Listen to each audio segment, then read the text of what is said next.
দর্শক, ভোট গ্রহণের আরো খবর জানাতে আমাদের সঙ্গে যুক্ত হবেন আমাদের সহকর্মীরা। শুরুতেই যাচ্ছি বরিশালে, সেখানে আছেন সহকর্মী সাইফুর রহমান মিরন। মিরন, কেন্দ্রে আজ ভোটার উপস্থিতি আপনি কেমন দেখছেন জানাবেন।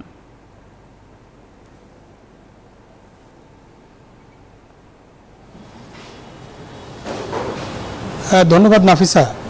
আজ আপনি জানেন যে রিমালের কারণে যে স্থগিত হওয়া ভোট সেটা চলছে এবং বরিশালের দুটি উপজেলায় গৌরনদী এবং আগলঝাড়া উপজেলায় রিমালের কারণে স্থগিত ছিল।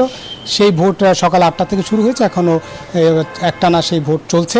তবে আমরা যেটা জানতে পেরেছি যে দুপুর পর্যন্ত ভোটারের উপস্থিতি, বিশেষ করে এই কেন্দ্রগুলোতে, গৌরনদী উপজেলার এই কেন্দ্রগুলোতে ভোটারের উপস্থিতি খুবই লক্ষণীয় ছিল। এবং এই যে আমরা যে কেন্দ্রটিতে আছি সেই কেন্দ্রটির নাম হচ্ছে মাহিলারা অনন্ত নারায়ণ মাধ্যমিক বিদ্যালয় কেন্দ্র। এই কেন্দ্রে প্রায় 44% ভোট কাস্ট হয়েছে বলে আমাদেরকে জানিয়েছেন এখানকার যিনি প্রিজাইডিং কর্মকর্তা, তিনি জানিয়েছেন। এবং শান্তিপূর্ণ পরিবেশেই কিন্তু ভোট অনুষ্ঠিত হচ্ছে।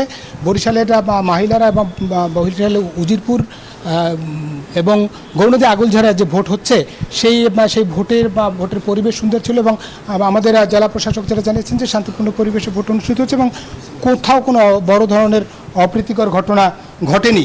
মূলত এই ছিল বরিশাল থেকে। বরিশালের শান্তিপূর্ণ ভোটের যে বাকি সময়টুকু শান্তিপূর্ণ পরিবেশে ভোট অনুষ্ঠিত হবে এমনটাই প্রত্যাশা করেছেন সংশ্লিষ্টরা।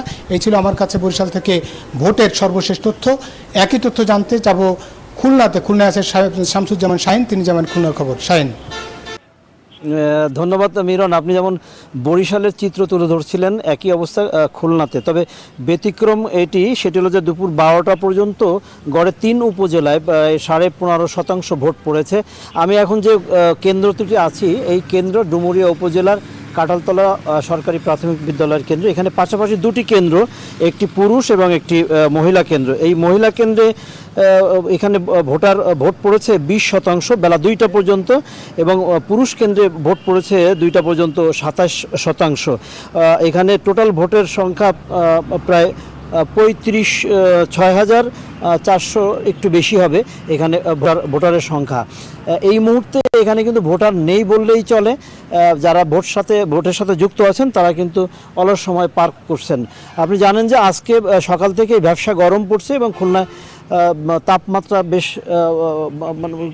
তাপমাত্রা বেশ জোরালোভাবে ব্যবসা একটা গরম প্রবাহ বসছে। এই সব মিলে এই পর্যন্ত আইন শৃঙ্খলা বাহিনীর নিয়ন্ত্রণেই আছে এবং সুষ্ঠু পরিবেশে ভোট অনুষ্ঠিত হচ্ছে। এই ছিল খুলনা থেকে আমার কাছে সর্বশেষ। আমরা ফিরছি স্টুডিওতে নাফিসার কাছে। নাফিসা। ধন্যবাদ সহকর্মী শাহিন এবং সহকর্মী মিরন।